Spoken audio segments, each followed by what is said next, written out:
পাবেন, এই ফসল ফলিয়ে তিনি গর্বিত কৃষক হিসাবে মানুষের মুখে খাবার তুলে দেবেন। আদালতে, কোর্ট কাছারিতে যারা কাজ করবেন তারা জনগণের আমানতের কলমটাকে আল্লাহকে ভয় করে চালাবেন। কোথাও সেখানে ঘুষ সুদের প্রচলন থাকতে দেওয়া হবে না ইনশাআল্লাহ। সম্মানিত ভাইয়েরা, এই যুদ্ধে নির্দিষ্ট কোনো দল, কোনো ধর্ম এবং কোনো লিঙ্গের মানুষেরা যুদ্ধ করেন, সবাই মিলে যুদ্ধ করেছে। শিশুরা শাহাদাত বরণ করেছে, বৃদ্ধ শাহাদাত বরণ করেছে, একই সাথে কাঁধে কাঁধ মিলিয়ে আমরা লড়াই করেছি। আমাদের এই জাতীয় ঐক্য ধরে রাখতে হবে। কেউ যেন কোনো ফাঁকতলে ঢুকে এই ঐক্য নষ্ট করতে না পারে, এই জন্য আপামর ছাত্র জনতা সহ সমস্ত বাংলাদেশের জনগণকে সজাগ এবং সতর্ক থাকতে হবে। যারা আমাদের উপর বেশিরভাগের থাবা বিস্তার করেছিলেন, এক নাগারে 15.5 বছর যারা তাণ্ডব চালিয়েছিলেন, যারা মানুষকে খুন করেছেন, গুম করেছেন, যারা মানুষের ইজ্জত লুণ্ঠন করেছেন, যারা বাংলাদেশের সম্পদ লুণ্ঠন করে বিদেশের মাটিতে তারা প্রাসাদ গড়ে তুলেছেন, আমরা তাদেরকে ক্ষমা করব না। তাদের প্রত্যেকের অপরাধের বিচার হতে হবে। তবে হ্যাঁ, দল হিসাবে বাংলাদেশ জামাতে ইসলামী সবচেয়ে মজলুম দল। এই দলটি শীর্ষস্থানীয় নেতাকে বিচারের নামে হত্যা করা হয়। কোরআনের বাণী দেলোয়ার হোসেন সাঈদী রাহিমাহুল্লাহকে হত্যা করা হয়েছে। জনাব অধ্যাপক গোলাম আজম রাহিমাহুল্লাহকে হত্যা করা হয়েছে। ওহিদুজ্জামান না, আমি বদরুজ্জামান। ওহিদুজ্জামান ভাই আছে। হত্যা করা হয়েছে এই অঞ্চলের পার্শ্ববর্তী এলাকার আপনাদের কৃতি সন্তান বাংলাদেশ জামাতে ইসলামের তৎকালীন সেক্রেটারি জেনারেল জনাব আলী হাসান মোহাম্মদ মুজাহিদকে। তারা হত্যা করেছে আব্দুল কাদের মোল্লাকে, তারা হত্যা করেছে আমার ভাই জনাব কামারুজ্জামানকে।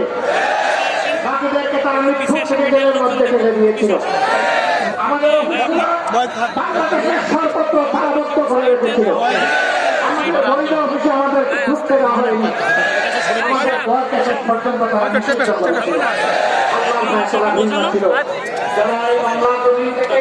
পরীক্ষিত দেশপ্রেমিক ইসলামী সংগঠন বাংলাদেশ জামাতে ইসলামী এবং ইসলামী ছাত্রকে চিরতরে নির্মূল করতে চেয়েছিল, যারা নিষিদ্ধ করে দিয়েছিল। রাব্বুল আলামিনের জমিনে কার্যকলাপ তাদেরকে নিষিদ্ধ করে দিয়েছে। এটা আমাদের কোনো কৃতিত্ব নয়, সমস্ত কৃতিত্ব আল্লাহ রাব্বুল আলামিনের। এই জন্য এই বিজয়ের পর আমরা উল্লাসে ফেটে পড়ি নাই। আমরা দেশবাসীকে বিশেষভাবে সহকর্মীদেরকে অনুরোধ করেছিলাম, আপনারা চেষ্টা করুন, চোখের পানি নিয়ে আল্লাহ শুকরিয়া আদায় করুন, আল্লাহ জবাবত্ব থেকে সতর্ক করুন এবং আল্লাহ আল্লাহ শুকরিয়া আদায় করুন। আর তারা কারো গায়ে হাত তুলবেন না, আইন হাতে তুলে নেবেন না, সত্যের পরিচয় দিবেন, শান্ত থাকবেন, প্রিয় দেশকে গড়ে তুলতে নিজ নিজ জায়গা থেকে সর্বোচ্চ অবদান রাখবেন। মহান আল্লাহ দরবারে শুকরিয়া আদায় করি। আজ বাংলাদেশের কোন প্রান্ত থেকে আমাদের কর্মী সহকর্মীদের ব্যাপারে আমাদের কাছে কোনো অভিযোগ নেই।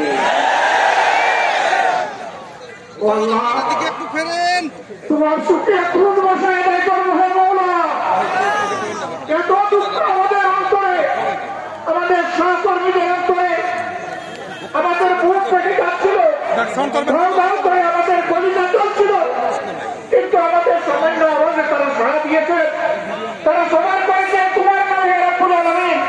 ইয়া আল্লাহ, আমার সহকর্মীদেরকে তুমি কবুল করো মাবুদ। এই দেশের জনগণের খেদমতের জন্য আমার ভাই বোনদেরকে কবুল করো। প্রিয় যশোরবাসী, আমরা আপনাদের পাশে ছিলাম।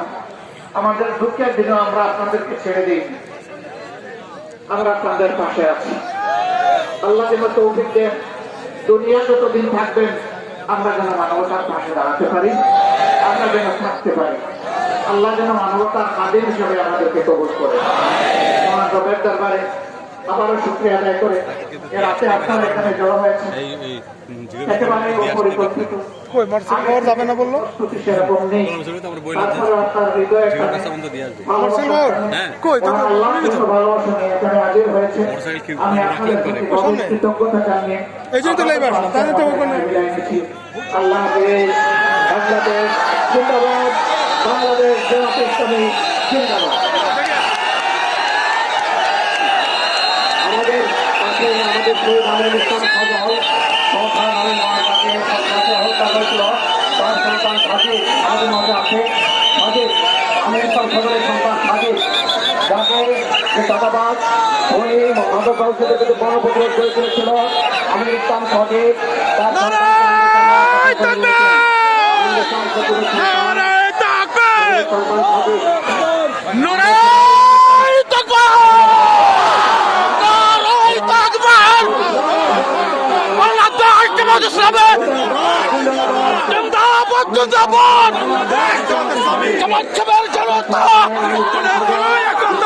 পরিচয় ছিল খোলারাঙ্গা এলাকায় মাদক ব্যবসায়ী চাঁদাবাজের খুন হত্যা সন্ত্রাসী যারা জড়িত তাদের বিরুদ্ধে এলাকার জনগণকে নিয়ে গণপ্রতিরোধ করেছিল।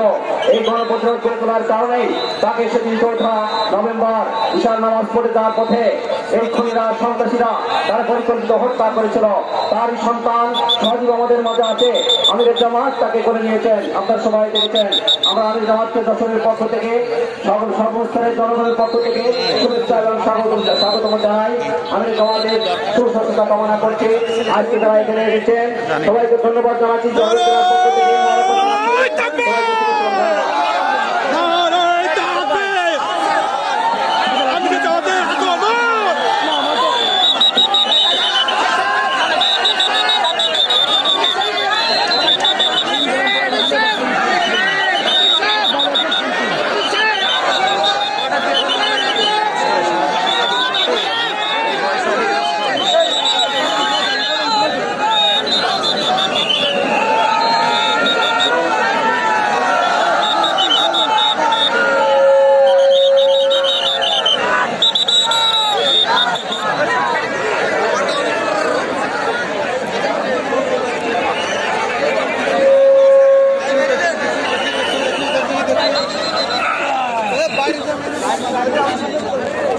আচ্ছা